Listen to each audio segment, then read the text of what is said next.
ఎంత ఎంత దారుణం అంటే ఒక చిన్న పాప, ఒక 6 ఇయర్స్ 7 ఇయర్స్ పాప, ఆ పాప ఏదో జగన్మోహన్ రెడ్డి అంటే అభిమానమో లేకపోతే ఏమో తెలియదు, కానీ ఏదో ఒక భావోద్వేగానికి గురైపోయి దగ్గరికి పోవాలా అని చెప్పేసి ఒక ఆలోచన చేస్తే దానిపైన వాళ్ళ తల్లిదండ్రుల పేర్లు పెట్టి ఆ అమ్మాయి పేరు పెట్టి ఒక కులాన్ని కూడా ఆపాదించి ఇంత దిగజారుతనం ఎక్కడ కానీ చూడలేదు సోషల్ మీడియాలో.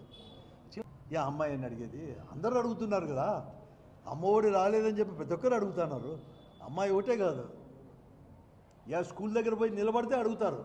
అంతేందుకు నారాయణ స్కూల్ దగ్గరకో లేకపోతే నారాయణ జూనియర్ కాలేజ్ దగ్గర పోయి నిలబడుకోండి, చైతన్య జూనియర్ కాలేజ్ దగ్గరకో లేకపోతే స్కూల్ దగ్గర పోయి నిలబడుకోండి.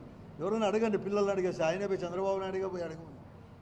అమ్మఒడి వచ్చిందో రాలేదో వాళ్ళే చెప్తారు. ఎందుకు రాలేదో కావాలని అడుగుతున్నారో లేదో వాళ్ళకే తెలుస్తుంది. దానికి అంత జపించడం లేదు. దీన్ని పూర్తిగా కూడా ఖండిస్తున్నాం ఇది. కానీ చంద్రబాబు నాయుడు గారు దాన్ని చెప్పుకోకుండా ఆ ఇల్లీగల్గా ఇటువంటి పెట్టేదానిపైన యాక్షన్ తీసుకుంటామని ఢిల్లీలో చెప్పుకోకుండా దేశ క్యాపిటల్లో నిన్న మాట్లాడినాడే. జగన్మోహన్ రెడ్డి గారు రైతులు పరామర్శిస్తే ఇల్లీగల్ యాక్టివిటీ అంటారు. ఇటువంటిది మాత్రం ఇది తప్పు అని కూడా, కనీసం తప్పు, ఇటువంటి దానికి ఇవ్వద్దు, స్కోప్ ఇవ్వద్దండి అని కూడా ఎక్కడ కానీ చెప్పలేదు. ఇతను నీతులు చెప్తాడు, ఇతను పవన్ కళ్యాణ్ గారు వీళ్ళందరూ కూడా.